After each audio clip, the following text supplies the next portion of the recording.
प्रश्न 11 विधिज्ञ परिषद के द्वारा गठित समितियों की विवेचना कीजिए। Describe the committees constituted by the bar council. उत्तर, विधिज्ञ परिषद द्वारा गठित समितियां।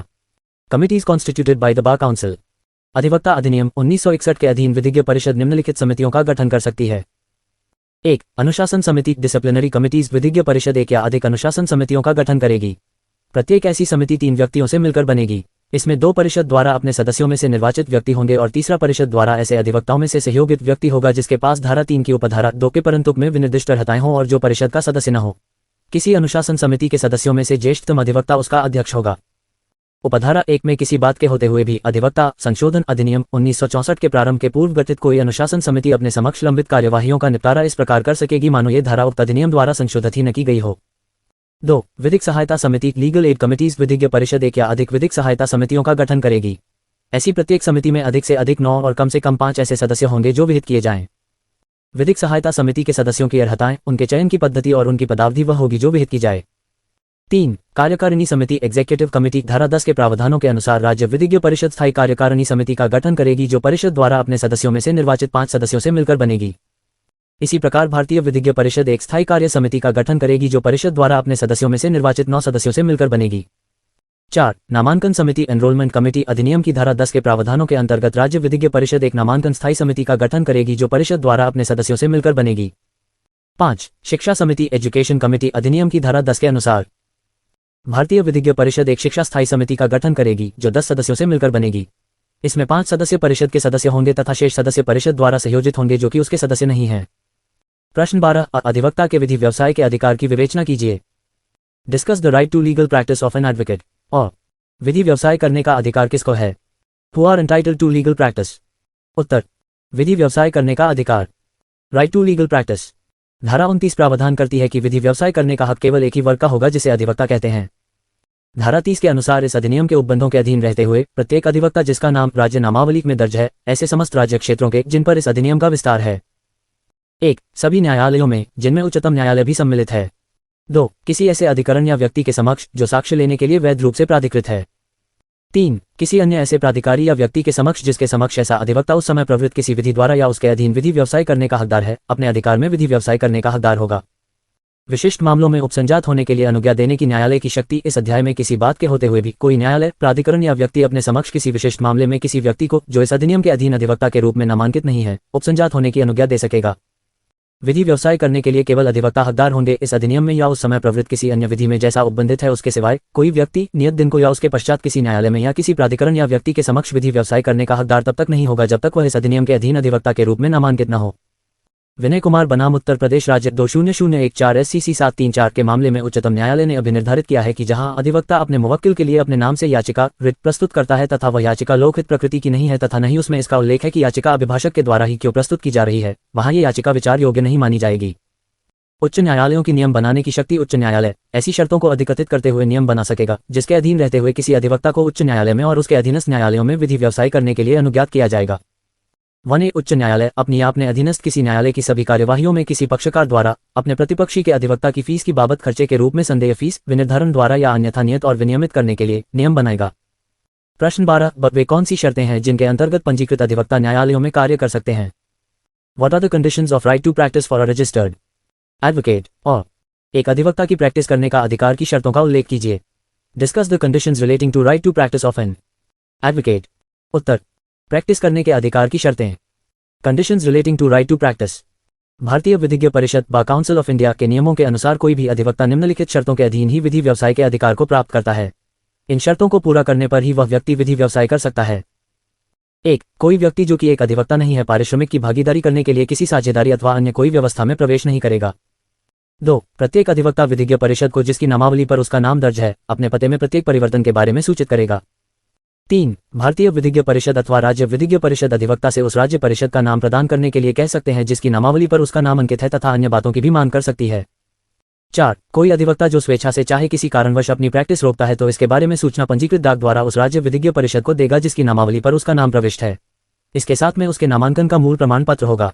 5. जब कभी भी ऐसा अधिवक्ता जिसने अपनी प्रैक्टिस रोक दी है पुनः अपनी प्रैक्टिस करने का इच्छुक है तो वह राज्य विधिज्ञ परिषद के सचिव को विधि व्यवसाय को पुनः प्रारंभ के लिए आवेदन इस बात के शपथ पत्र के साथ देगा कि क्या प्रैक्टिस निलंबन के दौरान अधिनियम के अध्याय 3 भाग 24A के अंतर्गत अर्हता उपगत किया है या नहीं। 6. राज्य विधिज्ञ परिषद की नामांकन समिति उसकी प्रैक्टिस के पुनः प्रारंभ करने का आदेश दे सकता है तथा आवश्यक पृष्ठांकन के साथ प्रमाण पत्र को वापस लौटा सकता है। यदि नामांकन समिति द्वारा यह कहा गया है कि अधिवक्ता ने निर्हताओं में से किसी को उपगत किया है तो अधिनियम की धारा 26 के परंतु के अधीन मामले को संदर्भित करेगी। 7. विधि व्यवसाय के निलंबन एवं पुनर्प्रारंभ पर सचिव भाग डी के नियम 24 की शर्तों के अनुसार कार्य करेगा। 8. एक अधिवक्ता जिसका नाम उच्चतम न्यायालय अथवा किसी उच्च न्यायालय अथवा विधिज्ञ परिषद जैसा विषय होगा आदेश हटाया गया है। अधिनियम की धारा 30 के अंतर्गत उल्लिखित प्राधिकारों तथा न्यायालयों के समक्ष अथवा चैम्बरों में अथवा किसी विधिज्ञ व्यवसाय की प्रैक्टिस करने का हकदार नहीं होगा। 9. एक अधिवक्ता जो निलंबन के अंतर्गत है उसी अयोग्यता के अधीन ऐसी निलंबनावस्था की अवधि के दौरान रहेगा जैसे एक अधिवक्ता के रूप में नामावली पर नाम हटाने की अवस्था में रहा हो। 10. कोई अधिवक्ता प्रैक्टिस करने का हकदार नहीं होगा यदि परिषद की राय में वह ऐसी किसी संक्रामक बीमारी से पीड़ित है जिससे विधि व्यवसाय अन्य लोगों के स्वास्थ्य के लिए परिसंकट में है। ये निर्हता ऐसे समय तक चलेगी जो परिषद समय समय पर निर्देशित करेगी। प्रश्न 12. सर, एक वरिष्ठ अधिवक्ता पर भारतीय विधिज्ञ परिषद द्वारा क्या क्या प्रतिबंध अधिरोपित किए गए हैं? What restrictions have been imposed on senior advocate by the Bar Council of India? और अधिवक्ता अधिनियम के अंतर्गत पंजीकृत वरिष्ठ अधिवक्ता को क्या क्या छूट दी गई है? समझाइए। उत्तर: वरिष्ठ अधिवक्ता पर अधिरोपित निर्बंधन। Restrictions imposed on senior advocate। अधिनियम की धारा 30 में अधिवक्ताओं को विधि व्यवसाय का अधिकार दिया गया है। धारा 30 के अधिकारों के प्रावधानों को उचित रूप में लागू करने के लिए भारतीय विधिज्ञ परिषद ने कुछ नियम बनाए हैं जिनके द्वारा वरिष्ठ अधिवक्ताओं पर प्रतिबंध लगाए गए हैं। अधिनियम की धारा 30 में उल्लिखित विधि व्यवस्था की अपनी प्रैक्टिस के मामले में वरिष्ठ अधिवक्तागण निम्नलिखित निर्बंधनों के अधीन होंगे। 1. अधिनियम की धारा 30 में उल्लिखित किसी न्यायालय अथवा अधिकरण अथवा किसी व्यक्ति के समक्ष अथवा किसी प्राधिकरण के समक्ष एक वरिष्ठ अधिवक्ता वकालतनामा कार्य करने हेतु दाखिल नहीं करेगा। स्पष्टीकरण: कार्य करने हेतु का तात्पर्य अधिनियम की धारा 30 में उल्लिखित किसी न्यायालय अथवा अधिकरण अथवा किसी व्यक्ति के समक्ष अथवा किसी अन्य प्राधिकार के समक्ष उपस्थित अथवा कोई अभिवचन अथवा कोई आवेदन दाखिल करना है अथवा ऐसे न्यायालय अथवा अधिकरण अथवा किसी अन्य व्यक्ति के समक्ष अथवा अन्य अधिकरण अथवा उल्लिखित है या तो सशरीर या अपने मान्यता प्राप्त अभिकर्ता अथवा अधिवक्ता अथवा एटॉर्नी द्वारा उसकी ओर एक पक्ष द्वारा किए गए जाने वाले विधि द्वारा अपेक्षित अथवा अधिकृत अभिवचन से सुभिन्न करना। 2. एक कोई भी वरिष्ठ अधिवक्ता उच्चतम न्यायालय के अभिलेख पर अधिवक्ता के बिना या राज्य पंजी के भाग 11 में अधिवक्ता के बिना अधिनियम की धारा 30 में उल्लिखित किसी न्यायालय अथवा अधिकरण अथवा किसी व्यक्ति अथवा प्राधिकार के समक्ष प्रस्तुत नहीं होगा। 2. जहां किसी वरिष्ठ अधिवक्ता को इस अध्याय में नियमों के प्रभाव में आने से पूर्व नियोजित किया गया है तो वह उसके पश्चात जारी नहीं रहेगा जब तक राज्य नामावली के भाग 11 में एक अधिवक्ता को उसके संग में नहीं लगाया जाता है। 3. वह अधिनियम की धारा 30 में उल्लिखित किसी न्यायालय का अधिकरण या किसी व्यक्ति अथवा प्राधिकार के समक्ष अभिवचन अथवा शपथ पत्र साक्ष्य पर सलाह अथवा ऐसा ही कोई समदृश कार्य तैयार नहीं करेगा अथवा किसी भी प्रकार के हस्तांतरण लेखन का कार्य नहीं लेगा। 4. फिलहाल एक वरिष्ठ अधिवक्ता कनिष्ठ अधिवक्ता के आदेशों से अपने मुवक्किलों की ओर से बहस के दौरान कुछ कर छूट देने अथवा परिचय देने के लिए स्वतंत्र है। 5. वह किसी मुवक्किल से किसी न्यायालय अथवा अधिकरण अथवा किसी व्यक्ति अथवा भारत में किसी भी प्राधिकार के समक्ष प्रस्तुत होने के लिए सारपत्र स्वीकार नहीं करेगा। 6. एक वरिष्ठ अधिवक्ता जो किसी मामले में एक अधिवक्ता कनिष्ठ के रूप में कार्य कर चुका था, एक वरिष्ठ अधिवक्ता जो किसी के रूप में अपने को नाम निर्दिष्ट किए जाने के पश्चात सिवाय इसके जैसा उपर्युक्त कहा गया है, एक अधिवक्ता के साथ किसी अपील न्यायालय में अपील के आधार पर राय नहीं देगा। 7. एक वरिष्ठ अधिवक्ता राज्य नामावली के भाग 11 में किसी अधिवक्ता द्वारा प्रदत्त सेवाओं की मान्यता में उसे शुल्क का भुगतान करेगा जो वह समुचित समझता है।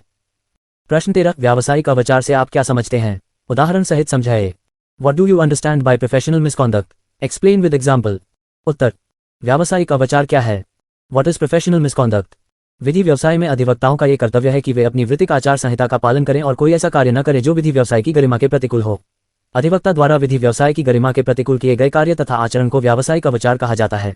व्यावसायिक अवचार अधिवक्ता के सामान्य व्यवसाय, पक्षकार अथवा न्यायालय के प्रति हो सकता है।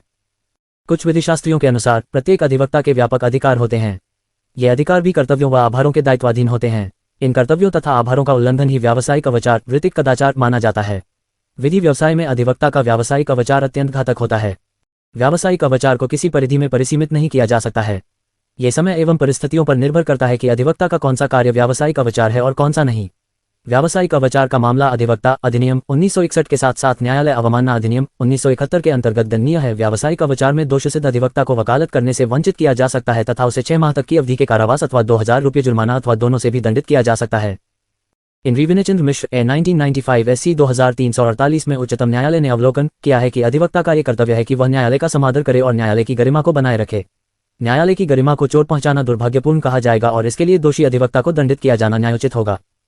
जहां तक वृत्तिक कदाचार का प्रश्न है, इस अभिव्यक्ति को किसी परिधि में परिसीमित नहीं किया जा सकता है।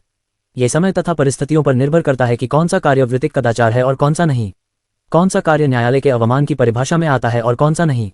साथ ही प्रत्येक मामले की परिस्थितियों और तथ्यों पर भी निर्भर करता है। लेकिन मुख्य रूप से निम्नांकित कार्यों को वृत्तिक कदाचार की परिभाषा में सम्मिलित किया जा सकता है। 1. पक्षकारों को जानबूझकर गलत राय देना। 2. पक्षकारों की ओर से न्यायालय में उपस्थिति नहीं देना। 3 पक्षकारों के मामलों में निष्ठापूर्वक पैरवी नहीं करना। 4 विपक्ष से दुरभिसंधि कलूजन कर लेना। 5 पक्षकारों से अवैध रूप से शुल्क अथवा राशि वसूल करना। 6 वादग्रस्त संपत्ति से समव्यवहार करना अथवा अपने लाभ के लिए क्रय कर लेना। 7 न्यायालय में आपत्तिजनक शब्दों का प्रयोग करना। 8 न्यायालय में अनावश्यक रूप से उत्तेजित होना। 9 न्यायिक निर्णयों व आदेशों पर अनावश्यक टीका टिप्पणी करना। 10 न्यायाधीशों पर मिथ्या लांछन लगाना। 11 पक्षकारों की ओर से न्यायालय में जमा कराई जाने वाली राशि को बीच में रोक लेना। 12 पक्षकारों के पक्ष अथवा विपक्ष में निर्णय होने पर उन्हें उसकी जानकारी नहीं देना तथा पक्षकारों के विरुद्ध पारित निर्णय की अपील पुनरीक्षण आदि करने की जानकारी नहीं देगा।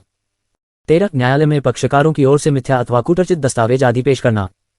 ऐसे और कई अनेक कार्य हैं जो न्यायालय के अवमान अथवा वृत्तिक कदाचार की परिभाषा में माने जाते हैं। अधिवक्ताओं से यह अपेक्षा की जाती है कि वे सदैव इस प्रकार के कार्यों से दूर रहें। व्यावसायिक अवाचार का वर्गीकरण। Classification of professional misconduct. व्यावसायिक अवाचार को निम्नलिखित रूप में वर्गीकृत किया जा सकता है। 1. सामान्य व्यवसाय से संबंधित अवाचार misconduct relating to the ordinary business अधिनियम प्रत्येक अधिवक्ता पर कुछ सामान्य कर्तव्यों का निर्धारण करता है। यदि वह उनका उल्लंघन करता है तब वह दुराचरण का दोषी पाया जाता है। 2. न्यायालय से संबंधित अवाचार misconduct relating to the courts भारतीय विधिज्ञ परिषद द्वारा अधिवक्ता पर न्यायालय के प्रति 10 कर्तव्यों को अधिरोपित किया गया है। यदि अधिवक्ता इन कर्तव्यों की अवहेलना करता है तब वह कदाचार का दोषी होगा।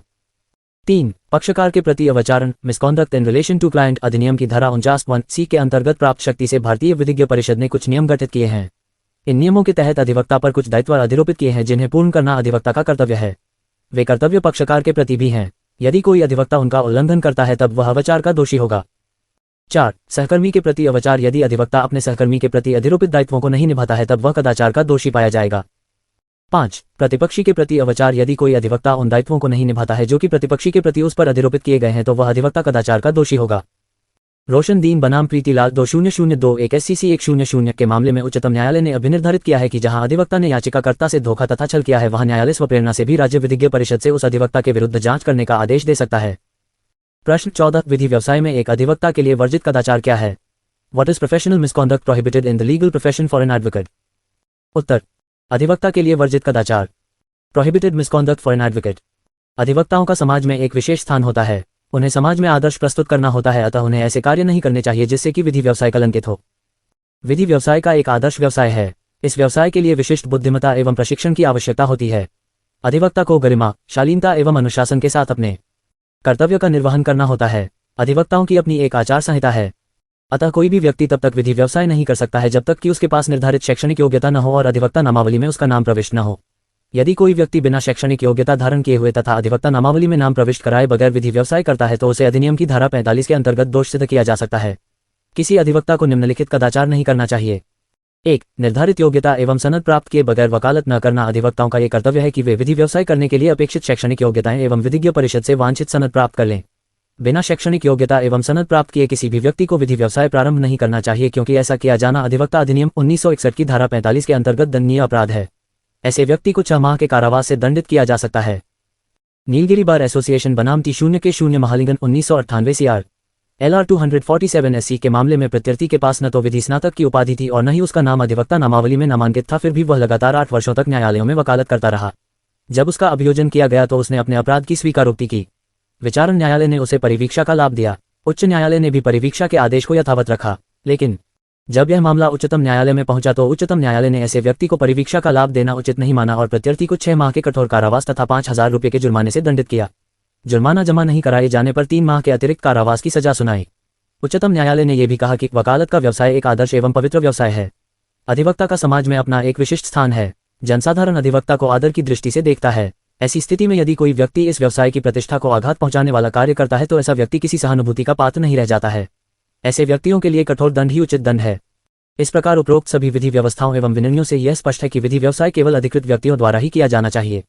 कोई भी व्यक्ति जिसके पास विधि स्नातक की उपाधि न हो और अधिवक्ता नामावली में जिसका नाम प्रविष्ट न हो, उसे विधि व्यवसाय नहीं करना चाहिए।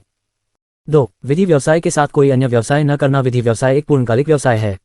इसके साथ कोई अंशकालिक व्यवसाय नहीं किया जा सकता। अधिवक्ता के लिए यह आवश्यक है कि वह अपने व्यवसाय के प्रति पूर्ण रूप से समर्पित रहे, अर्थात वह विधि व्यवसाय के साथ साथ अन्य कोई व्यवसाय नहीं करे। इसका मुख्य कारण है कि विधि व्यवसाय एक आदर्श व्यवसाय है। इसमें अधिवक्ताओं को समर्पित भाव से कार्य करना होता है, साथ ही विधि व्यवसाय में पूरा समय देने की भी आवश्यकता होती। अतः यदि कोई अधिवक्ता विधि व्यवसाय के साथ साथ अन्य कोई व्यवसाय प्रारंभ कर देता है तो वह विधि व्यवसाय के साथ न्याय नहीं कर पाता है। यही कारण है कि अधिवक्ताओं को विधि व्यवसाय के साथ साथ अन्य किसी व्यवसाय से निवारित रखने की व्यवस्था की गई है। 3. अपने पक्षकारों को गलत राय न देना। अधिवक्ताओं का ये कर्तव्य है कि वे अपने पक्षकारों को सदा सही राय दें। उन्हें कभी गलत राय देने का प्रयास नहीं करें, क्योंकि गलत राय देने से पक्षकार भ्रमित हो सकते हैं। 4. अनुचित एवं अनावश्यक रूप से हड़ताल न करना। अधिवक्ताओं को अपने पेशे के प्रति सदा समर्पित रहना चाहिए। साथ ही मामलों की पैरवी में हमेशा सतर्क एवं सचेत रहना चाहिए। अधिवक्ताओं से यह अपेक्षा की जाती है कि वे अनावश्यक रूप से न्यायालयों से अनुपस्थित नहीं रहें। कई बार ये देखा जाता है कि अधिवक्ता छोटी छोटी बातों को लेकर हड़ताल कर देते हैं। हड़ताल से मामलों की पैरवी में व्यवधान उत्पन्न होता है। पंजाब व हरियाणा उच्च न्यायालय ने एक मामले में ऐसी हड़तालों को आचार संहिता के विपरीत माना है तथा ये कहा है कि अधिवक्ताओं को ऐसी प्रवृत्ति से बचना चाहिए। 5. विरोधी पक्षकार से दुरभिसंधि न करना। अधिवक्ताओं का ये कर्तव्य है कि वे अपने पक्षकार के प्रति सदैव कर्तव्य निष्ठावान रहें। पक्षकार के विश्वास को आघात नहीं पहुंचाएं। अपने पक्षकारों के मामलों की पैरवी पूर्ण निष्ठा से करें। इस संदर्भ में अधिवक्ताओं से यह अपेक्षा की जाती है कि वे विरोधी पक्षकार के साथ दुरभिसंधि नहीं करें, अर्थात विरोधी पक्षकार के मामले की पैरवी नहीं करें। विरोधी पक्षकार को राय न दें। विरोधी पक्षकार से अवैध दुरभिसंधि नहीं करें। विरोधी पक्षकार से अवैध रूप से शुल्क आदि प्राप्त न करें। विरोधी पक्षकार को अपने पक्षकार के विरुद्ध उत्प्रेरित आदि नहीं करें। इस प्रकार अधिवक्ताओं को उपरोक्त सभी कृत्यों से बचने की राय दी जाती है। 6. किसी अन्य अधिवक्ता के मामले में अनावश्यक हस्तक्षेप न करना। अधिवक्ताओं का ये कर्तव्य है कि वे केवल अपने मामलों में पैरवी तक ही सीमित रहें। अन्य अधिवक्ताओं के मामलों में हस्तक्षेप करना उचित नहीं होता। कई बार ये देखा जाता है कि अधिवक्ता दूसरे अधिवक्ताओं के मामलों को लेकर उनमें पैरवी प्रारंभ कर देते हैं। उन अधिवक्ताओं को इस बात का पता भी नहीं चलता। इस प्रकार अन्य अधिवक्ताओं के मामलों में अनुचित रूप से हस्तक्षेप करना भी वृत्तिक कदाचार की परिधि में आता है। 7. वादग्रस्त संपत्ति का क्रय न करना। अधिवक्ताओं का ये कर्तव्य है कि अपने ही पक्षकार की वादग्रस्त संपत्ति को कभी क्रय न करे। ऐसा करने से पक्षकारों के विश्वास पर आघात होता है। ऐसा अधिवक्ताओं की आचार संहिता के विपरीत है। उच्चतम न्यायालय ने P0D0 गुप्ता बनाम राममूर्ति ए 1998 SC 283 मामले में अधिवक्ता के इस प्रकार के कृत्य को वृत्तिक कदाचार माना है। प्रश्न 15. किसी अधिवक्ता को व्यावसायिक अवाचार के लिए दंडित किए जाने की विधि, प्रक्रिया एवं अपील का वर्णन कीजिए। Describe the provisions of law, procedure and appeal for punishment of an advocate for professional misconduct. और किन परिस्थितियों में एक अधिवक्ता के विरुद्ध अनुशासनात्मक कार्यवाही की जा सकती है, स्पष्ट कीजिए। Under what circumstances disciplinary action may be taken against an advocate, explain. उत्तर, व्यावसायिक अवाचार के लिए अधिवक्ता को दंड। Punishment for an advocate for professional misconduct. अधिवक्ता अधिनियम 1961 की धारा 35 से 44 तक उन प्रावधानों का वर्णन किया गया है जिसके तहत किसी अधिवक्ता को व्यावसायिक अवाचार के लिए दंडित किया जा सकता है। ये दंड राज्य विधिज्ञ परिषद तथा भारतीय विधिज्ञ परिषद द्वारा दिया जा सकता है। 1. राज्य विधिज्ञ परिषद द्वारा दंड, punishment by state bar Council, धारा 35 के अनुसार। 1. जहां किसी शिकायत की प्राप्ति पर या अन्यथा किसी राज्य विधिज्ञ परिषद के पास यह विश्वास करने का कारण है कि उसकी नामावली का कोई अधिवक्ता वृत्तिक या अन्य अवाचार का दोषी रहा है, वहां वह मामले को अपनी अनुशासन समिति को निपटाने के लिए निर्दिष्ट करेगी। 1. राज्य विधिज्ञ परिषद अपनी अनुशासन समिति के समक्ष लंबित किसी कार्यवाही को या तो स्वप्रेरणा से या किसी हितबद्ध व्यक्ति द्वारा उसको किए गए आवेदन पर वापस ले सकेगी और यह निर्देश दे सकेगी कि जांच उस राज्य विधिज्ञ परिषद की किसी अन्य अनुशासन समिति द्वारा की जाए। 2. राज्य विधिज्ञ परिषद की अनुशासन समिति मामले की सुनवाई के लिए तारीख नियत करेगी और उसकी सूचना संबद्ध अधिवक्ता को और राज्य के महाधिवक्ता को दिलवाएगी। 3. राज्य विधिज्ञ परिषद की अनुशासन समिति संबद्ध अधिवक्ता और महाधिवक्ता को सुनवाई का अवसर देने के पश्चात निम्नलिखित आदेशों में से कोई आदेश कर सकेगी, अर्थात 1. शिकायत खारिज कर सकेगी या जहां राज्य विधिज्ञ परिषद की प्रेरणा पर कार्यवाहियां आरंभ की गई थी वहां ये निर्देश दे सकेगी कि कार्यवाहियां फाइल कर दी जाएं। 2. अधिवक्ता को दंड दे सकेगी। 3. अधिवक्ता को विधि व्यवसाय से उतनी अवधि के लिए निलंबित कर सकेगी जितनी वह ठीक समझे। 4. अधिवक्ता का नाम अधिवक्ताओं की राज्य नामावली में से हटा सकेगी। 4. जहां कोई अधिवक्ता उपधारा 3 खंड ग के अधीन विधि व्यवसाय करने से निलंबित कर दिया गया है वहां वह निलंबन की अवधि के दौरान भारत में किसी न्यायालय में या किसी प्राधिकरण या व्यक्ति के समक्ष विधि व्यवसाय करने से विवर्जित किया जाएगा। 5. जहां महाधिवक्ता को उपधारा 2 के अधीन कोई सूचना जारी की गई हो वहां महाधिवक्ता राज्य विधिज्ञ परिषद की अनुशासन समिति के समक्ष या तो स्वयं या उसकी ओर से हाजिर होने वाले किसी अधिवक्ता की मार्फत हाजिर हो सकेगा। 2. भारतीय विधिज्ञ परिषद द्वारा दंड, punishment by Bar council of India, धारा 36 के अनुसार जहां किसी शिकायत की प्राप्ति पर या अन्यथा भारतीय विधिज्ञ परिषद के पास यह विश्वास करने का कारण है कि कोई ऐसा अधिवक्ता जिसका नाम किसी राज्य नामावली में दर्ज नहीं है वृत्तिक या अन्य अवाचार का दोषी रहा है, वहां वह उस मामले को अपनी अनुशासन समिति को निपटारे के लिए निर्दिष्ट करेगी। इस अध्याय में किसी बात के होते हुए भी भारतीय विधिज्ञ परिषद की अनुशासन समिति किसी राज्य विधिज्ञ परिषद की अनुशासन समिति के समक्ष किसी अधिवक्ता के विरुद्ध अनुशासनिक कार्रवाई के लिए लंबित किन्हीं कार्यवाहियों को या तो स्वप्रेरणा से या किसी राज्य विधिज्ञ परिषद की रिपोर्ट पर या किसी हितबद्ध व्यक्ति द्वारा उसको किए गए आवेदन पर जांच करने के लिए अपने पास वापस ले सकेगी और उसका निपटारा कर सकेगी। भारतीय विधिज्ञ परिषद की अनुशासन समिति इस धारा के अधीन किसी मामले के निपटारे में धारा 35 में अधिकथित प्रक्रिया का यथाशक्य अनुपालन करेगी और उस धारा में महाधिवक्ता के प्रति निर्देशों का यह अर्थ लगाया जाएगा कि वे भारत के महान्यायवादी के प्रति निर्देश हैं। इस धारा के अधीन किन्हीं कार्यवाहियों के निपटारे में भारतीय विधिज्ञ परिषद को अनुशासन समिति कोई ऐसा आदेश दे सकेगी जो किसी विधिज्ञ परिषद की अनुशासन समिति धारा 35 की उपधारा 3 के अधीन दे सकती है, और जहां भारतीय विधिज्ञ परिषद की अनुशासन समिति के पास जांच के लिए किन्हीं कार्यवाहियों को वापस लिया गया है, वहां संबद्ध राज्य विधिज्ञ परिषद ऐसे आदेश को प्रभावी करेगी। 3. भारतीय विधिज्ञ परिषद को appeal to India Bar Council धारा 37 के अनुसार किसी राज्य विधिज्ञ परिषद की अनुशासन समिति की धारा 35 के अधीन किए गए आदेश या राज्य के महाधिवक्ता के आदेश से व्यतीत कोई व्यक्ति आदेश की संसूचना की तारीख से 60 दिन के भीतर भारतीय विधिज्ञ परिषद को अपील कर सकेगी। प्रत्येक ऐसी अपील की सुनवाई भारतीय विधिज्ञ परिषद की अनुशासन समिति द्वारा की जाएगी, और वह समिति उस पर ऐसा आदेश जिसके अंतर्गत राज्य विधिज्ञ परिषद की अनुशासन समिति द्वारा अधिनियमित दंड को परिवर्तित करने का आदेश भी है पारित कर सकेगी, जैसा वह ठीक समझे। परंतु राज्य विधिज्ञ परिषद की अनुशासन समिति का कोई भी आदेश व्यतीत व्यक्ति को सुनवाई का उचित अवसर दिए बिना भारतीय विधिज्ञ परिषद की अनुशासन समिति द्वारा इस प्रकार परिवर्तित नहीं किया जाएगा जिससे कि उस व्यक्ति पर प्रतिकूल प्रभाव पड़े। 4. उच्चतम न्यायालय को अपील टू सुप्रीम कोर्ट धारा 38 के अनुसार भारतीय विधिज्ञ परिषद की अनुशासन समिति द्वारा धारा 36 या धारा 37 के अधीन या यथास्थिति भारत के महान्यायवादी या संबद्ध राज्य के महाधिवक्ता द्वारा किए गए आदेश से व्यतीत कोई व्यक्ति उस तारीख से 60 दिन के भीतर जिसको उसे वह आदेश संसूचित किया जाता है, उच्चतम न्यायालय को अपील कर सकेगा, और उच्चतम न्यायालय उस पर ऐसा आदेश जिसके अंतर्गत भारतीय विधिज्ञ परिषद की अनुशासन समिति द्वारा अधिनियमित दंड में परिवर्तन करने का आदेश भी है पारित कर सकेगा, जैसा वह ठीक समझे। परंतु भारतीय विधिज्ञ परिषद की अनुशासन समिति का कोई भी आदेश व्यतीत व्यक्ति को सुनवाई का उचित अवसर दिए बिना उच्चतम न्यायालय द्वारा इस प्रकार परिवर्तित नहीं किया जाएगा जिससे कि उस व्यक्ति पर प्रतिकूल प्रभाव पड़े। धारा 40 के अनुसार धारा 37 या धारा 38 के अधीन की गई कोई अपील उस आदेश के जिसके विरुद्ध अपील की गई है रोके जाने के रूप में प्रवर्तित नहीं होगी, किंतु यथास्थिति भारतीय विधिज्ञ परिषद की अनुशासन समिति या उच्चतम न्यायालय पर्याप्त हेतु होने पर ऐसे निबंधनों और शर्तों पर जो वह ठीक समझे उस आदेश को प्रभावी होने से रोकने के लिए निर्देश दे सकेगी। जहां धारा 37 या 38 के अधीन उस आदेश से अपील करने के लिए अनुज्ञात समय की समाप्ति के पूर्वादेश को रोकने के लिए आवेदन किया जाता है, वहां यथास्थिति राज्य विधिज्ञ परिषद की अनुशासन समिति या भारतीय विधिज्ञ परिषद की अनुशासन समिति पर्याप्त हेतु होने पर ऐसे निबंधनों और शर्तों पर जो वह ठीक समझे उस आदेश को प्रभावी होने से रोकने के लिए निर्देश दे सकेगी। रोशनदीन बनाम प्रीतिलाल 2002 SCC 100 के मामले में उच्चतम न्यायालय ने अभिनिर्धारित किया कि जहां अधिवक्ता ने याचिकाकर्ता से धोखा तथा छल किया है वहां न्यायालय स्वप्रेरणा से भी राज्य विधिज्ञ परिषद से उन अधिवक्ता के विरुद्ध जांच करने का आदेश दे सकता है। अधिवक्ता नामावली में परिवर्तन जहां किसी अधिवक्ता को दंड देने या उसे निलंबित करने का कोई आदेश दिया जाता है वहां उस दंड का अभिलेख ऐसे अधिवक्ता की दशा में जिसका नाम किसी राज्य नामावली में दर्ज उस नामावली में उसके नाम के सामने दर्ज किया जाएगा, और जहां किसी अधिवक्ता को विधि व्यवसाय से हटाने का आदेश दिया जाता है वहां उसका नाम राज्य नामावली में से काट दिया जाएगा। जहां किसी अधिवक्ता को विधि व्यवसाय करने से निलंबित किया जाता है या हटा दिया गया है वहां उसके नामांकन की बाबत धारा 22 के अधीन उसे अनुदत्त प्रमाण पत्र वापस ले लिया जाएगा। प्रश्न 16 किसी अधिवक्ता के विरुद्ध व्यावसायिक दुराचरण के मामले की जांच करने के संबंध में अनुशासनिक समिति की शक्तियों की विवेचना कीजिए। Discuss the powers of the disciplinary committee in relation to the inquiry made against an advocate for the professional misconduct. उत्तर, अनुशासन समिति की शक्तियां। Powers of the disciplinary committees. अधिवक्ता अधिनियम की धारा 42 में अनुशासन समिति की शक्तियों का उल्लेख किया गया है। ये शक्तियां निम्नलिखित हैं। 1. विधिज्ञ परिषद की अनुशासन समिति को निम्नलिखित बातों के संबंध में वही शक्तियां होंगी जो सिविल प्रक्रिया संहिता 1908 के अधीन सिविल न्यायालय में निहित हैं, अर्थात किसी व्यक्ति को समन करना तथा उसे हाजिर कराना और शपथ पर उसकी परीक्षा करना। किन्हीं दस्तावेजों को प्रकट करने और उन्हें पेश करने की अपेक्षा करना। शपथपत्रों पर साक्ष्य लेना। किसी न्यायालय या कार्यालय से किसी लोक अभिलेख की या उसकी प्रतिलिपियों की अपेक्षा करना। साक्ष्यों या दस्तावेजों की परीक्षा के लिए कमीशन निकालना। कोई अन्य बात जो विहित की जाए। परंतु किसी भी ऐसी अनुशासन समिति को और किसी न्यायालय के पीठासीन अधिकारी को उस उच्च न्यायालय की पूर्व मंजूरी के बिना जिसके अधीनस्थ ऐसा न्यायालय है किसी राजस्व न्यायालय के किसी अधिकारी को राज्य सरकार की पूर्व मंजूरी के बिना हाजिर कराने का अधिकार नहीं होगा।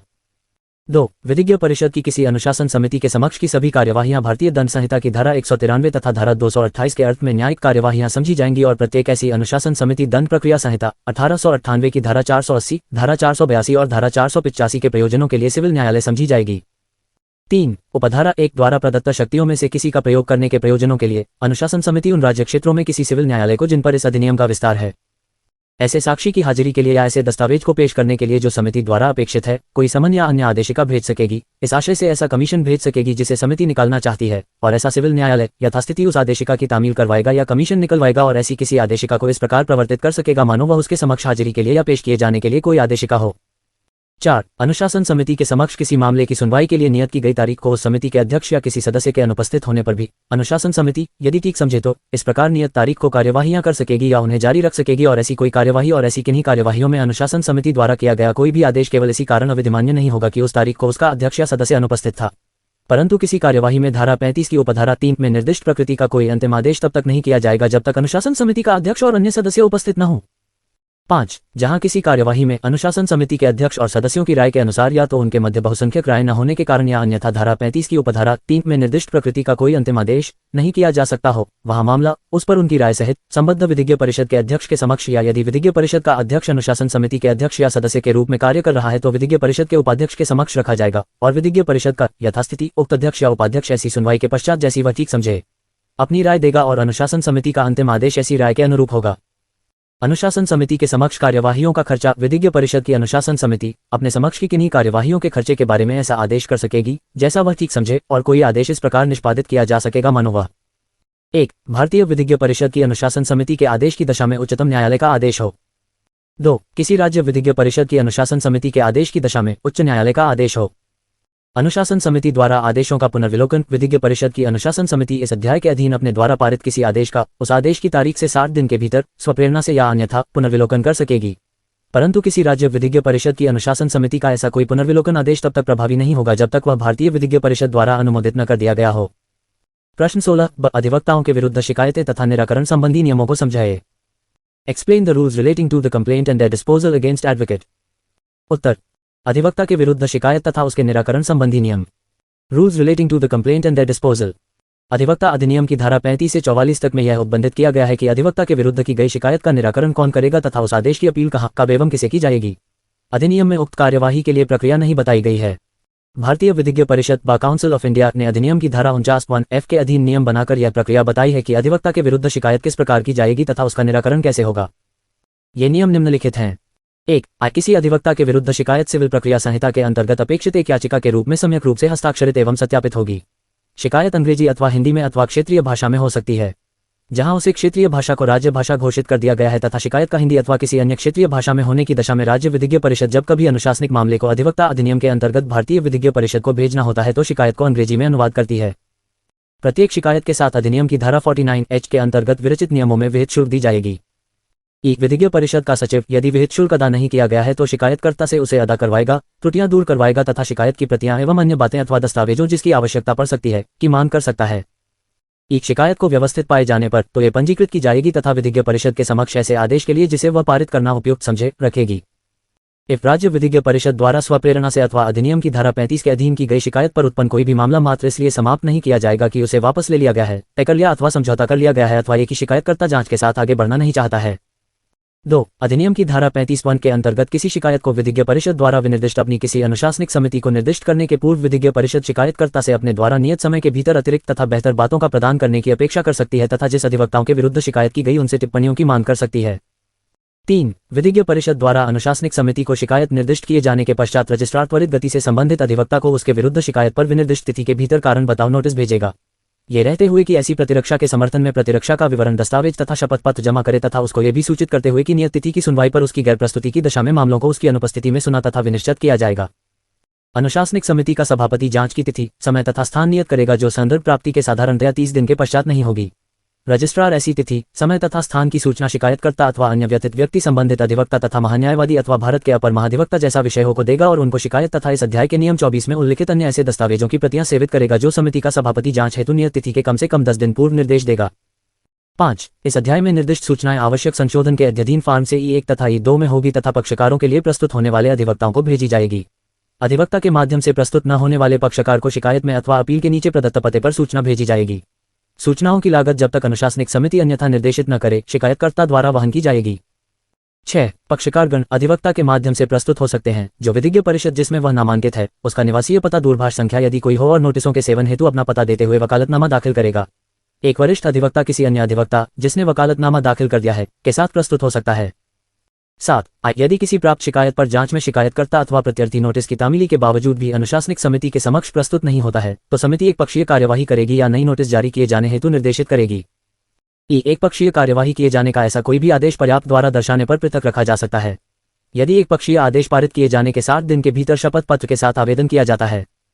8. अनुशासनात्मक समिति महान्यायवादी अथवा भारत के अपर महासॉलिसिटर जनरल जैसा विषय हो अथवा उनके अधिवक्ता तथा पक्षकारगण अथवा उनके अधिवक्ताओं को यदि वे सुनवाए जाने के इच्छुक है सुनेगी, दस्तावेजों तथा शपथ पत्रों पर मामले का विनिश्चय करेगी जब तक उसकी राय यह नहीं है कि सभी साक्षियों की प्रति परीक्षा करने अथवा मौखिक साक्ष्य लेने जिस मामले में सिविल वाद का परीक्षण हेतु प्रक्रिया जहां तक संभव हो पालन किया जाएगा की अनुमति देना न्याय के हित में होना चाहिए। 9. प्रत्येक अनुशासनिक समिति अपनी दिन प्रतिदिन की कार्यवाही का एक अभिलेख तैयार करेगी। अनुशासनिक समिति का रजिस्ट्रार संक्षेप में क्रम से तिथि दाखिल किए जाने से संबंधित समस्त महत्वपूर्ण सूचनाएं, सुनवाई की तिथि तथा पक्षकारों को नोटिसों की जारी एवं तामीली अथवा अधिवक्ताओं अथवा महान्यायवादी अथवा अपर सॉलिसिटर जनरल अथवा महाधिवक्ता जैसा विषय हो, विवरण अथवा दाखिल की गई याचिकाओं के बारे में तथा उन पर आदेश तथा समिति के समक्ष मामले में अन्य कार्यवाही के बारे में एक केस डायरी घोषित करेगा। 10. अनुशासनिक समिति के समक्ष लंबित जांच के दौरान यदि शिकायतकर्ता की मृत्यु हो जाती है तथा कोई विधिक प्रतिनिधि नहीं है जो उसकी ओर से मामले को चला सके, तो अनुशासनिक समिति शिकायत में किए गए आरोपों तथा उपलब्ध साक्ष्यों का सम्मान करते हुए या तो कोई उपयुक्त आदेश जांच को आगे बढ़ाने के लिए अथवा उसे समाप्त करने के लिए दे सकती है। केवल एक ही अधिवक्ता के विरुद्ध जांच की दशा में उसकी मृत्यु होने पर अनुशासनिक समिति ऐसी मृत्यु के तथ्य को अभिलिखित करेगी तथा कार्यवाही को समाप्त कर देगी। जहां जांच एक से अधिक अधिवक्ता के विरुद्ध है, उनमें से किसी एक की मृत्यु होने पर तो अनुशासनिक समिति दूसरे अधिवक्ता के विरुद्ध तब जांच जारी रख सकती है जब तक वह अन्यथा विनिश्चय न करे। 11. अनुशासनिक समिति के सदस्यों के बहुमत से निष्कर्ष को ही समिति का निष्कर्ष माना जाएगा। निष्कर्ष के समर्थन में दिए जाने वाले कारण को निर्णय के रूप में दिया जा सकता है तथा राय में भिन्नता की दशा में विरोध करने वाले किसी भी सदस्य को अपना विरोध अपना स्वयं का कारण बताते हुए अभिलिखित करने का हक होगा। अनुशासनिक समिति के लिए ऐसे खर्चों को जिनको उपयुक्त समझती है अधिनिर्णीत करना सक्षम होगा। अनुशासनिक समिति का रजिस्ट्रार अंतिम आदेश अथवा निर्णय की प्रमाणित प्रति जैसा इस अध्याय में नियम 36 में बताया गया है कार्यवाही में प्रत्येक पक्षकार को निःशुल्क भेजेगा। प्रश्न 17. एक अधिवक्ता को वही मुकदमा स्वीकार करना चाहिए जो कि वास्तविक हो। इस कथन की समीक्षा कीजिए। An advocate should accept only that case which he considers genuine or real. Elucidate this statement. उत्तर अधिवक्ता द्वारा वास्तविक मुकदमा स्वीकार करना। Acceptance of real case by an advocate.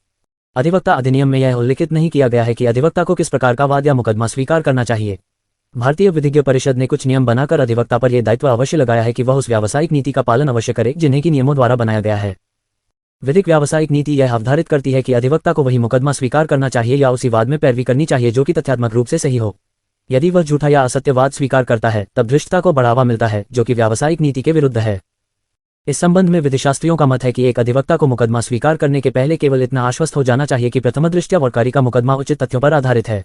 उसका वाद इस प्रकार का नहीं है कि अधिवक्ता को स्वयं को हास्यास्पद स्थिति में खड़ा कर दें। इस मत के अनुसार एक अधिवक्ता न्यायालय का कार्य नहीं करता वरन वह एक प्रतिनिधि का कार्य करता है। अधिवक्ता का एक कर्तव्य है कि वह अपने पक्षकार के वाद के तथ्यों को सुनिश्चित ढंग से न्यायालय के सम्मुख प्रस्तुत कर दे। इस प्रकार यह कहा जा सकता है कि एक अधिवक्ता को वही वाद स्वीकार करना चाहिए जिसे वह स्वयं सत्य समझता है। 2. यदि अधिवक्ता को किसी वाद को प्रस्तुत करते समय यह प्रतीत होता है कि उस वाद में उसकी स्थिति मजबूत होगी तो उसे वह वाद स्वीकार करना चाहिए। 3. अधिवक्ता को किसी भी वाद के व्यक्तिगत नीति का पालन नहीं करना चाहिए। प्रश्न 17. केंद्रीय सरकार की नियम बनाने की शक्ति की विवेचना कीजिए। Describe the powers of central government to make rules.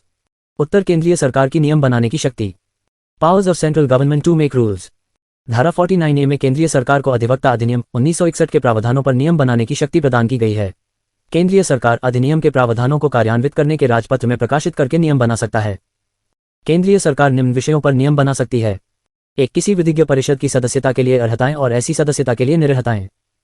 2. वह रीति जिससे बार काउंसिल ऑफ इंडिया राज्य विधिज्ञ परिषदों का पर्यवेक्षण कर सकेगी और उन पर नियंत्रण रख सकेगी और वह रीति जिससे भारतीय विधिज्ञ परिषद द्वारा जारी किए गए निर्देशों या किए गए आदेशों को प्रवर्तित किया जा सकेगा।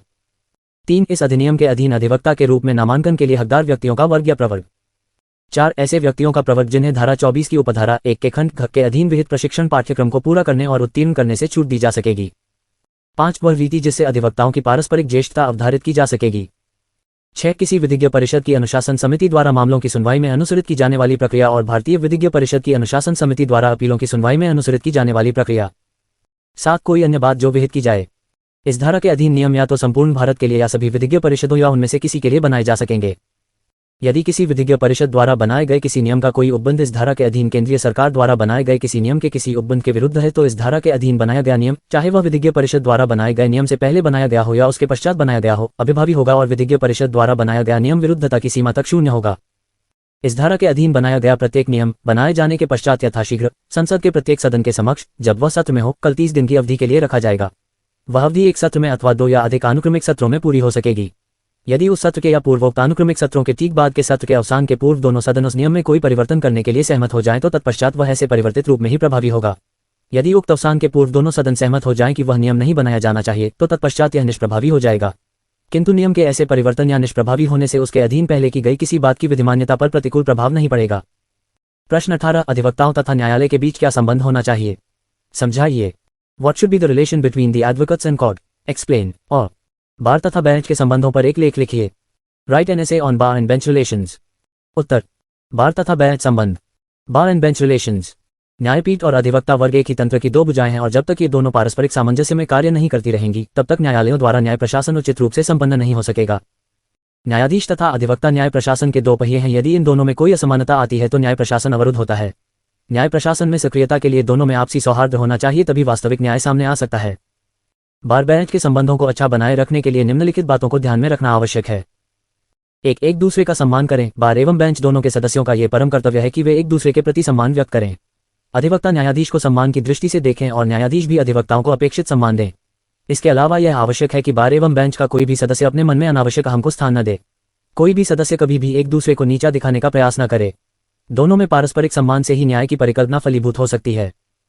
दो मृदुभाषी रहें। बार एवं बेंच दोनों का ये कर्तव्य है कि वे संपर्क और संव्यवहार में एक दूसरे के प्रति मधुर, शालीन एवं संसदीय भाषा का प्रयोग करें। भाषा में कभी कठोरता अथवा कटुता न आने दें। वह भाषा ही है जो किसी व्यक्ति के मन को जीत सकती है। भाषा से ही संबंध बनते हैं और संबंध बिगड़ते हैं।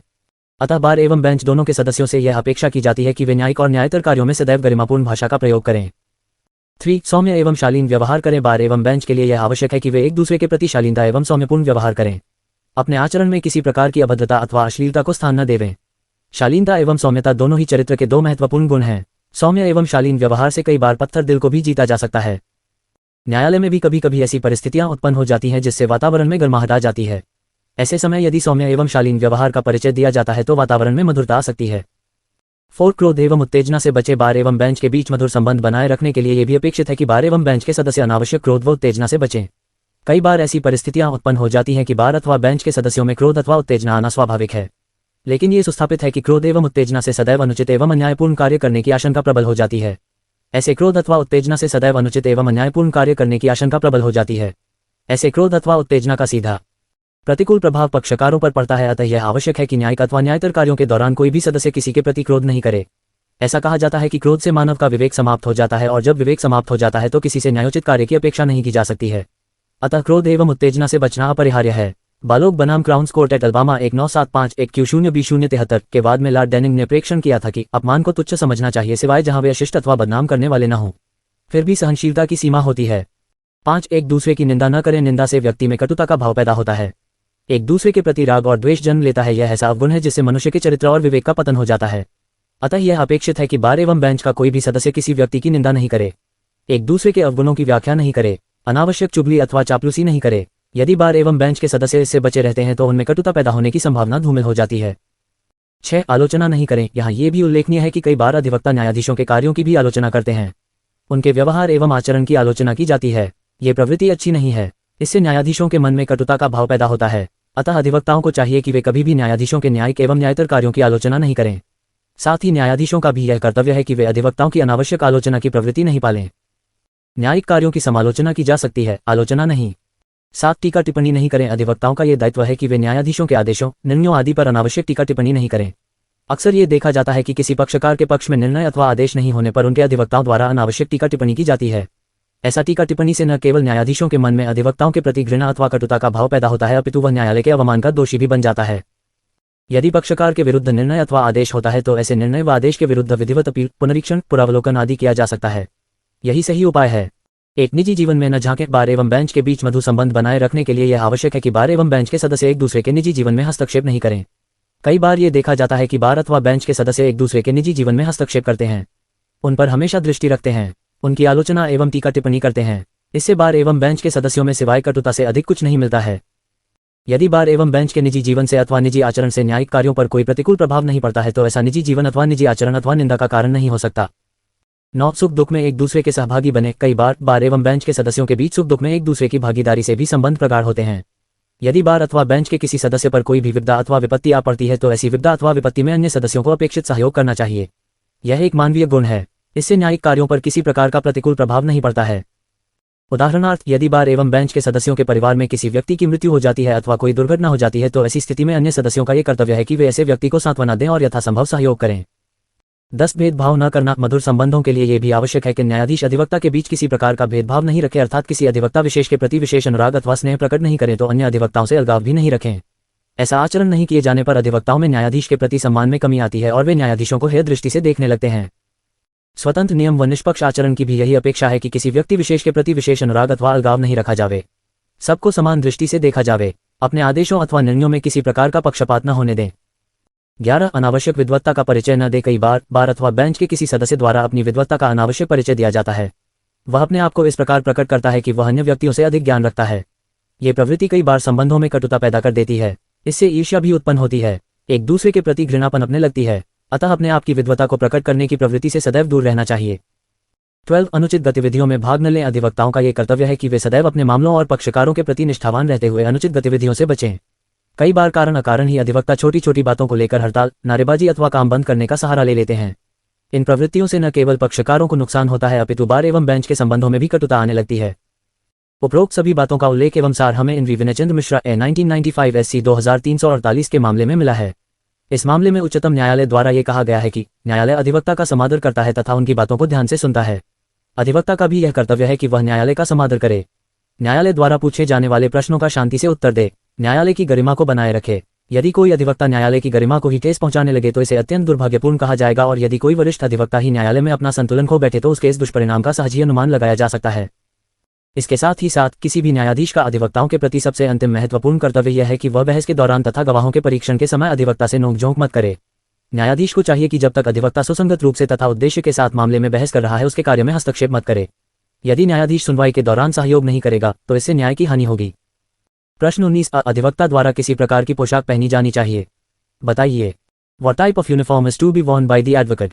Describe. उत्तर, अधिवक्ता द्वारा पहनी जाने वाली पोशाक। Uniform is to be worn by the advocate. उच्चतम न्यायालय, उच्च न्यायालयों, अधीनस्थ न्यायालयों, अधिकरणों अथवा प्राधिकरणों के समक्ष प्रस्तुत होने वाले अधिवक्ता निम्नलिखित को अपनी पोशाक के अंग के रूप में पहनेंगे जो सादा तथा मर्यादित होगी। 1. महिला अधिवक्ताओं से भिन्न अधिवक्तागण advocate other than lady advocate एक काले बटनों वाला काले चपकन, अचकन, काली शेरवानी तथा अधिवक्ताओं के गाउन के साथ सफेद पट्टी अथवा एक काला आगे से खुला कोट, सफेद कमीज, सफेद काला कड़ा अथवा मुलायम तथा अधिवक्ताओं के गाउन के साथ सफेद हो। दोनों दशाओं में लंबी पतलून सफेद काली पट्टी वाली या भूरी अथवा धोती। 2. महिला अधिवक्तागण लेडी एडवोकेट काला तथा पूरी अथवा आधी आस्तीन वाला जैकेट अथवा ब्लाउज सफेद काला कड़ा अथवा मुलायम साथ में सफेद पट्टी तथा अधिवक्ता का गाउन अथवा सफेद ब्लाउज काला वाला अथवा बिना काले के साथ सफेद पट्टी तथा आगे से खुला कोट। साड़ी या लंबी स्कर्ट सफेद या काली या दबे रंग वाली बिना छपी और डिजाइन की अथवा फ्लेयर सफेद काली अथवा काली या भूरी पट्टी वाली अथवा पंजाबी पोशाक, चूड़ीदार कुर्ता अथवा सलवार कुर्ता दुपट्टा के साथ या बिना सफेद अथवा काली।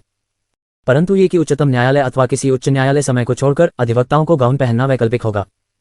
प्रस्तुत होने का परंतु यह और कि उच्चतम न्यायालय, उच्च न्यायालय, जिला न्यायालय, सेशंस न्यायालय अथवा शहर सिविल कोर्ट को छोड़कर अन्य न्यायालयों में सफेद पट्टी के स्थान पर काली टाई पहनी जा सकती है। प्रश्न 19 भारतीय विधिज्ञ परिषद की विधिक शिक्षा समिति के गठन तथा कार्यकलाप के बारे में वर्णन कीजिए। Describe the constitution and functions of legal education committee of bar council of India.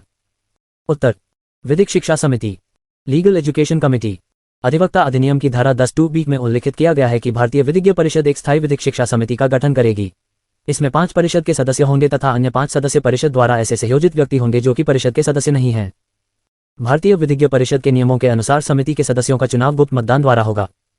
समिति संयोजित होने वाले 5 सदस्यों के नाम का प्रस्ताव और समर्थन यदि परिषद के सदस्यों द्वारा किया जाएगा। यदि 5 से अधिक व्यक्ति के नाम प्रस्तावित किए जाते हैं तो वे हाथ उठा करके चुने जाएंगे। यदि मतों की समता है तो बैठक के सभापति के पास निर्णायक मत होगा। समिति के अधिकार एवं कर्तव्य निम्न होंगे। 1. विश्वविद्यालयों हेतु विधिक शिक्षा के स्तर को अधिकारित करने के लिए परिषद से सिफारिशें करना। 2. विश्वविद्यालयों का परिदर्शन एवं निरीक्षण करना तथा परिणाम की रिपोर्ट परिषद को देना। 3. उन शर्तों के लिए यदि कोई हो परिषद से सिफारिश करना जिसके अध्ययन अधिनियम के अंतर्गत अधिवक्ता के रूप में प्रवेश हेतु भारत के नागरिकों से भिन्न व्यक्तियों द्वारा प्राप्त विधि में विदेशी उपाधियों को मान्यता दी जा सकती है। 4. अधिनियम की धारा 24(1)CE के अधीन भारत के राज्य क्षेत्र में किसी भी विश्वविद्यालय की विधि में उपाधि को मान्यता देने हेतु परिषद से सिफारिश करना। 5. परिषद द्वारा पहले से दी गई मान्यता को समाप्त करना। प्रश्न 20 भारतीय विधिज्ञ परिषद का विधि शिक्षा में योगदान की विवेचना कीजिए। Discuss the contribution of bar council of India in legal education. और भारतीय विधिज्ञ परिषद द्वारा विधिक शिक्षा में सुधार के लिए क्या कदम उठाए गए हैं। What steps have been undertaken by the Bar Council of India to promote legal education? उत्तर, भारतीय विधिज्ञ परिषद का विधि शिक्षा में योगदान। Contribution of Bar Council of India in legal education। विधि शिक्षा के क्षेत्र में भारतीय विधिज्ञ परिषद का योगदान सराहनीय रहा है। अधिवक्ता अधिनियम के अंतर्गत इसके लिए भारतीय विधिज्ञ परिषद को विशेष शक्तियां दी गई हैं। अधिनियम की धारा 7 के अनुसार इसके कार्यों में विधि शिक्षा का उन्नयन करना और ऐसी शिक्षा प्रदान करने वाले भारत के विश्वविद्यालयों और राज्य विधिज्ञ परिषदों से विचार विमर्श करके ऐसी शिक्षा के मानक निर्धारित करना सम्मिलित है। इसके अतिरिक्त इसके कार्यों में ऐसे विश्वविद्यालयों को मान्यता देना जिनकी विधि की उपाधि अधिवक्ता के रूप में नामांकित किए जाने के लिए अर्हता होगी और इस निमित्त विश्वविद्यालयों में जाना और उनका निरीक्षण करना भी सम्मिलित है। यह विधि शिक्षा का उन्नयन और उनके समर्थन का कार्य करती है। इसके अतिरिक्त यह विधिक विषयों पर प्रतिष्ठित विधिशास्त्रियों द्वारा परिसंवादों का संचालन करती है और वार्ताओं का आयोजन करती है तथा विधिक रुचि की पत्र पत्रिकाएं और लेख प्रकाशित करती है। अधिवक्ता अधिनियम की धारा 49 भारतीय विधिज्ञ परिषद को नियम बनाने की शक्ति प्रदान करती है। इसके अनुसार भारतीय विधिज्ञ परिषद किसी मान्यता प्राप्त विश्वविद्यालय में विधि की उपाधि के पाठ्यक्रम में प्रवेश पाने के लिए अपेक्षित न्यूनतम अर्हताओं के संबंध में नियम बना सकती है। इसके अतिरिक्त भारत में विश्वविद्यालयों द्वारा अनुपालन की जाने वाली विधि शिक्षा का स्तर और उस प्रयोजन हेतु विश्वविद्यालयों के निरीक्षण के संबंध में नियम बना सकती है। अधिवक्ताओं के रूप में नामांकित किए जाने के लिए हकदार व्यक्तियों एवं शर्तें जिनके अधीन रहते हुए किसी अधिवक्ता को विधि व्यवसाय करने का अधिकार होगा और वे परिस्थितियां जिनमें किसी व्यक्ति के बारे में यह समझा जाएगा कि वह किसी न्यायालय में विधि व्यवसाय करता है के संबंध में भी नियम बनाने की शक्ति प्राप्त है। भारतीय विधिज्ञ परिषद द्वारा LL0B के लिए 2 पाठ्यक्रम चलाए जा रहे हैं, एक 5 वर्षीय पाठ्यक्रम तथा दूसरा त्रिवर्षीय पाठ्यक्रम। 5 वर्षीय पाठ्यक्रम को 10+2 के बाद के विद्यार्थियों के लिए प्रारंभ किया गया है, जबकि त्रिवर्षीय पाठ्यक्रम में 10+2+3 अर्थात स्नातक शिक्षा के बाद प्रवेश दिया जाता है। भारतीय विधिज्ञ परिषद ने पाठ्यक्रम को एकीकृत करने का प्रयास भी किया है तथा प्रैक्टिकल ट्रेनिंग पर पूरा जोर दिया है। भारतीय विधिज्ञ परिषद ने विधि महाविद्यालयों के लिए भी उचित दिशा निर्देश दिए हैं तथा नियमों द्वारा यह भी बताया है कि महाविद्यालयों को प्रशासनिक सेटअप किस प्रकार का होगा। महाविद्यालयों की इमारत, पुस्तकालय, कक्षाओं के संबंध में भी उचित नियम बनाए हैं। इस प्रकार भारतीय विधिज्ञ परिषद ने इस दिशा में उल्लेखनीय कार्य किया है। प्रश्न 20 भारत में विधिक शिक्षा के स्तर में सुधार हेतु अपने सुझाव दीजिए। Give your suggestions for improvement of standard of legal education in India. उत्तर, विधि शिक्षा के स्तर में सुधार हेतु सुझाव। Suggestions for improvement of standard of legal education. भारतीय विधिज्ञ परिषद ने अनेक नियम बनाकर भारतीय विधिक शिक्षा के स्तर में सुधार करने का एक भगीरथी प्रयास तो किया है, परंतु वह पूर्णतः सफल नहीं हो सका है। इस दिशा में निम्नलिखित कार्यों का किया जाना आवश्यक है। 1. संपूर्ण भारत में 5 वर्षीय पाठ्यक्रम को ही लागू किया जाए। 2. LL0B0 की परीक्षा के लिए एकीकृत प्रयास किया जाए अर्थात संपूर्ण भारत में एक साथ एक समान परीक्षा ली जाए। 3. LL0B0 के लिए समान पाठ्यक्रम लागू किया जाए। 4. छात्रों, अध्यापकों, बार एवं बेंच के बीच सामंजस्य स्थापित किया जाए। 5. शिक्षकों के स्तर में सुधार किया जाए। 6. पुस्तकालय में धन की उचित व्यवस्था कराई जाए तथा अच्छी पाठ्य सामग्री की खरीद पर ध्यान दिया जाए।